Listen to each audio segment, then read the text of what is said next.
Pasko na naman. Bilis ng panahon. Yung iba, ang dami ng plano. Samantalang ako, mag-isa akong magdiriwang ng Pasko.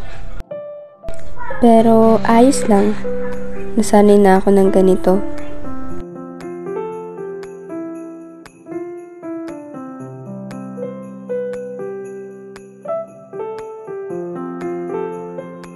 Pasko nga.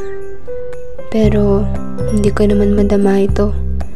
Dahil siguro sa nag-iisa lang ako. Ako si Len. 16 na taong gulang. High school pa lang ako pero maaga kasi ako nawala ng magulang. Kaya natuloy kumakayod ako mag-isa. Naghahanap ng mapupuntahan. Nakakalungkot lang kasi napakaaga ko pang nawala ng magulang. Magpapasko ako mag-isa, hindi ko gaya ng ibang tao na sama-sama. Ang daming nagsasabi sa akin, buti daw nakakayanan ko maging mag-isa. Oo naman, nakakayanan ko pero ang hirap din pala ng walang magulang.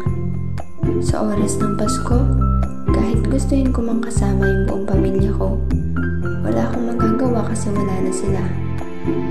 Pero kahit na gano'n, kinakaya ko naman.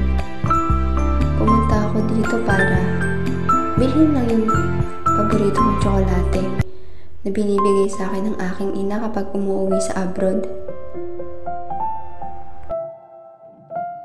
Naaalala ko tuloy yung mga araw na kasama ko sila. Namimiss ko na yung presensya nila. Pero wala na akong magagawa. Wala na sila eh.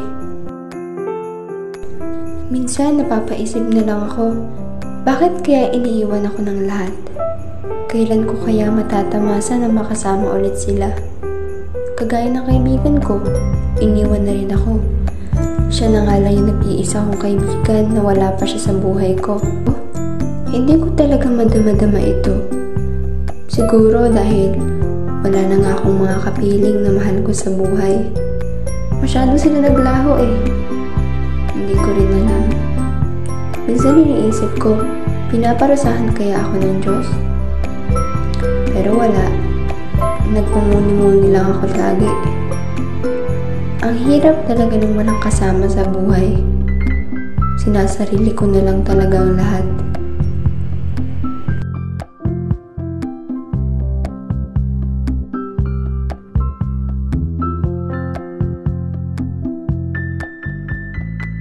Neng, siomay mo oh.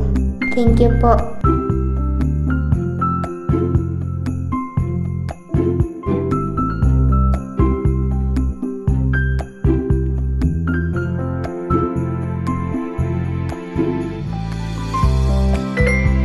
Guys, ang Toblerone ni Mama. Namiss ko talaga to.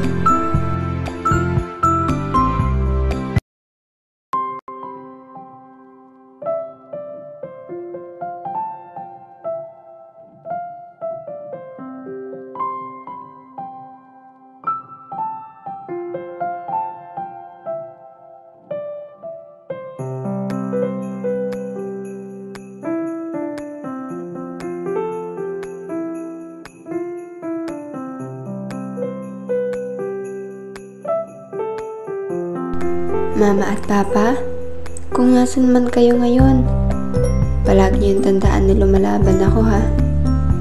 Ilang taon na rin, ilang Pasko na ang hindi ko kayo nakakasama. Palagi niyong tandaan na andito lang ako kahit alam ko na wala na kayo. Mahal na mahal ko po kayo. Pasensya na at hindi ko na iparamdam nung nabubuhay pa kayo. Pero alam ng Diyos na mahal na mahal ko kayo. Palagi niyo akong ingatan ha. Merry Christmas Mama at Papa. Sa huling sandali po ulit ng Pasko. May kasama man o wala sa Pasko, palagi nating tandaan na maging masaya tayo.